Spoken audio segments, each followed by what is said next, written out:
최근에 20년 전에 읽었던 부자 아빠, 가난한 아빠라는 책이 문득 생각이 나가지고 이번에 20주년 특별 기념판이 나왔길래 1권, 2권을 사서 읽고 있거든. 그 중에서 몇 문장 가져오고 싶어가지고 이제 이렇게 한번 영상 한번 남겨보는데, 일단 그 중에 제일 메인 토픽인데, 자산과 부채의 차이를 알고 자산을 사라. 이게 부자가 되고 싶다면 이것만 알면 된다. 이것이 바로 첫 번째 규칙이자 유일한 규칙이다. 부자들은 자산을 취득하고 가난한 이들과 중산층은 부채를 얻으면서 그것을 자산이라고 여긴다. 그리고 두 번째가 현금 흐름과 자산의 현금 흐름 패턴과 부채의 현금 흐름 패턴. 이게 이제 자산은 수입을 증가시키고 부채는 지출을 증가시킨다. 지금 내가 하고 있는 것들 중에서 일부 해당되는 것들이 있는데, 부자가 되고 싶다면 이 자산을 사야 한다. 그리고 가난한 사람이나 중산층에 머물고 싶다면 부채를 사면 된다. 그리고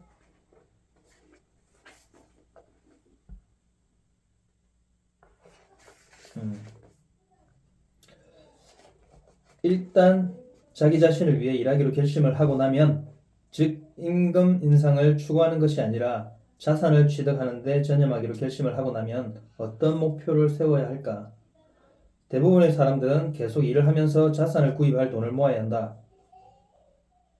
그 내용.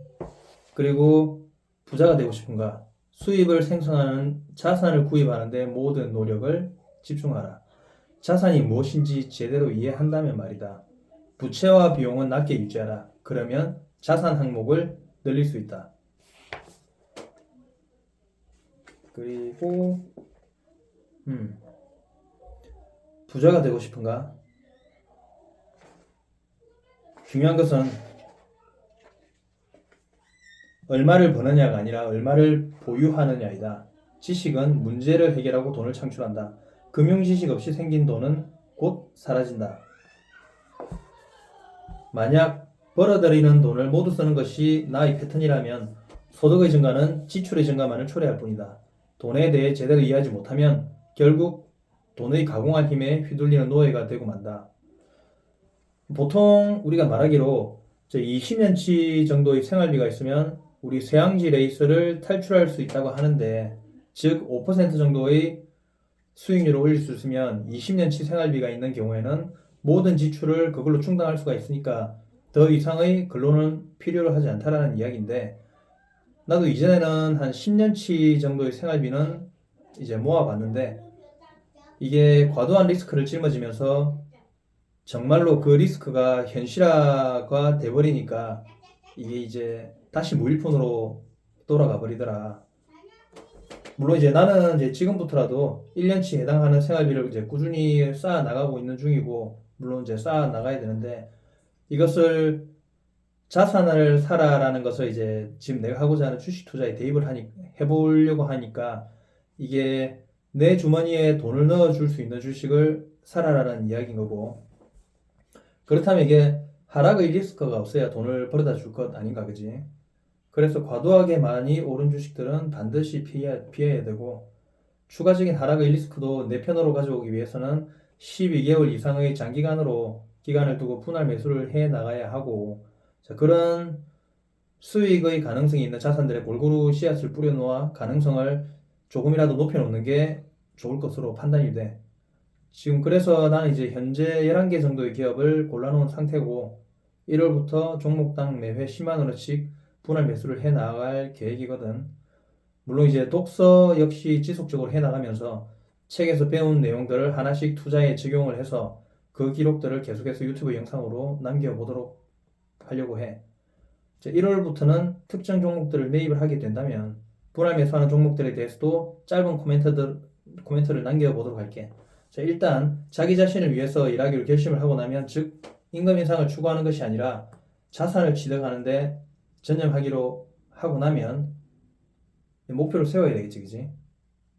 그게 이제 나 같은 경우는 이제 근로소득으로 벌어들인 수입을 자산을 증가시켜줄 주식을 11개 내지는 10개, 11개 몇 개로 나누어서 그거를 최대한 리스크를 감소하는 방향으로 운용하기 위해서 분할 매수를 진행을 하고 그걸 장기 보유해서 수익으로 치환이 되면 당연히 팔고 다른 자산에 재투자하는 그런 방향으로 할 거야.